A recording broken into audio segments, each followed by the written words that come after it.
number 21TE103. Today I am going to perform the lab number 5 of digital signal processing, which is about the representation of a discrete time digital signal into the frequency domain. The main objective of this lab is the representation of discrete time digital signal into the frequency domain, resolution of a spectrum, computation of a magnitude, phase and power spectrum, and spectrum leaking and avoiding the spectrum leaking. So in this whole lab we are basically performing the DFT calculation by using this given formula. This formula is used in mathematical form, but for the codes and for the calculation in the MATLAB, we can basically using the FFT command for our DFT calculations. So moving toward task number 1. Task number 1 is about making your own function by using my DFT command, my IDFT command for calculating the DFT and inverse using the above given formulas, and these are the 4 sample signals.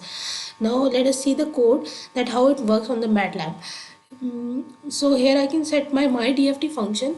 So by using the function command in MATLAB and using the for loop, I can describe its function. Now here is the example.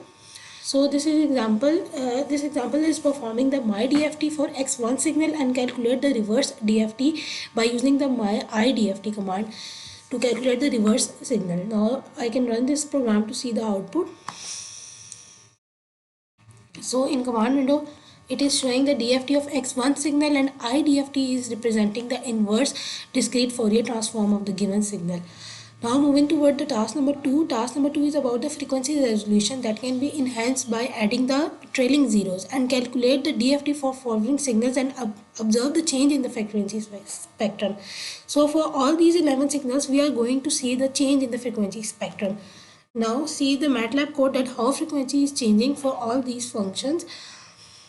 Here are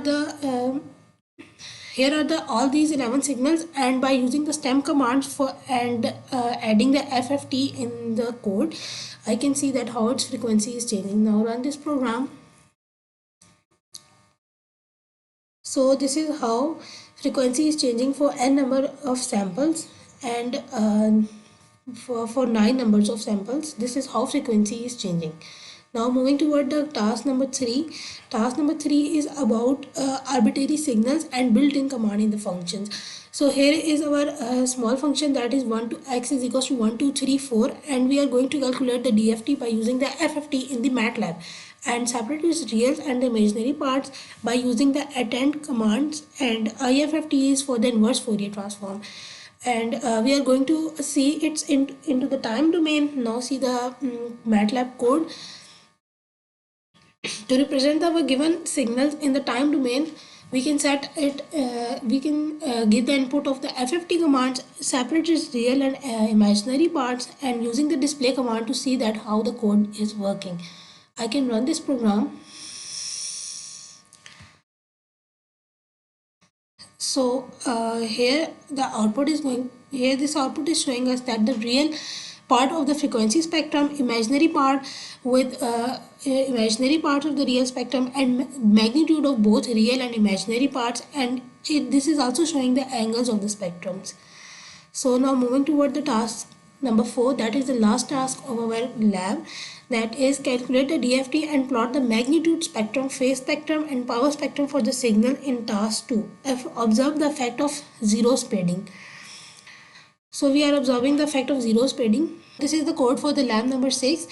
I can pick up the 2 signals from my previous lab, task number 2, and provide the FFT for both signals x1 and x2.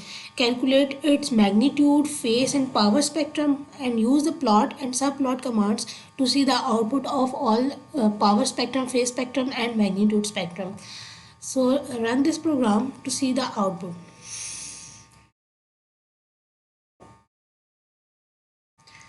So in this figure, it is showing us the magnitude spectrum, the phase spectrum and the power spectrum of our given input signals. That how phase, power and magnitudes are differ in different forms from each others. So this is what about lab number 5. Thank you so much, and Allah Hafiz.